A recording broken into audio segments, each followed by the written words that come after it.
if we don't learn from the past, we can't implement things in the future. Dinosaur discoveries are constantly being made in different parts throughout this country. We're here at a new museum in Colorado that's teaching us that we may actually be closer to dinosaurs than you may realize. In the vast rolling hills of mountain country, there is so much history that can be missed with the naked eye. The history of the Earth is measured in layers of rock.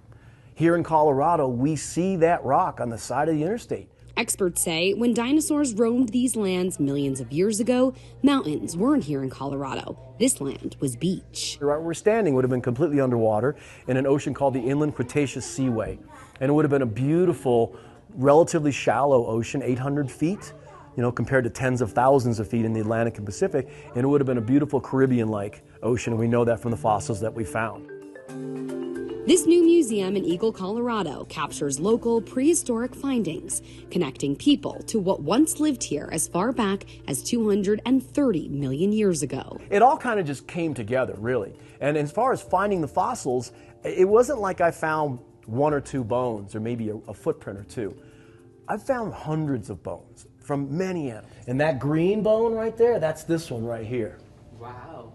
Yeah, so he was huge. Executive director of the museum at Dinosaur Junction, Billy Dorn, wears many hats. Self-made paleontologist and dinosaur hunter are just a few. I'm an actor, a TV host, I was a photographer, I've washed dishes, I've cleaned drains, I've painted houses, I've done construction. All the while, I've always been interested in the natural world. Feel the sides of it? What does it feel like to you?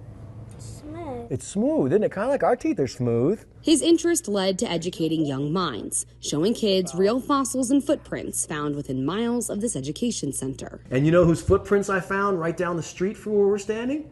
Ankylosaurus. To this day, whenever I have even just a little kid come in and you hear that screech of T-Rex, that just almost brings a tear to my eye. But then travelers from all over would show up, asking about the dinosaur museum that did not yet exist. And then we had more showing up, and I thought, well, heck, maybe we should just build a museum. And then on top of that, every time I would go out in the hills in this area, I'd find more stuff.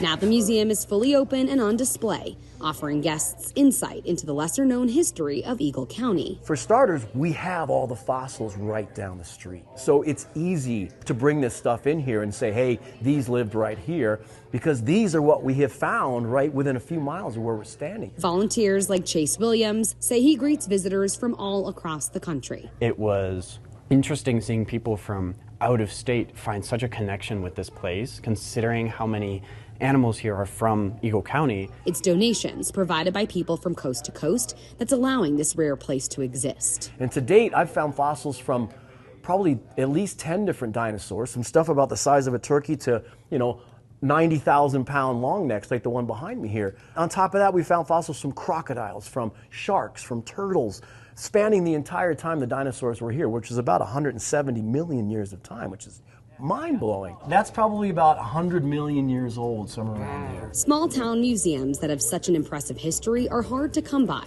but the museum at Dinosaur Junction is an example of the impact they can really make. The reason I think that these museums have to keep coming up is education, because if we don't learn from the past, we can't implement things in the future. One thing I hope is people would walk away and just have a little more perspective, a little more humility maybe, that we aren't end-all be-all. Jessie Cohen, Scripps News, Eagle, Colorado.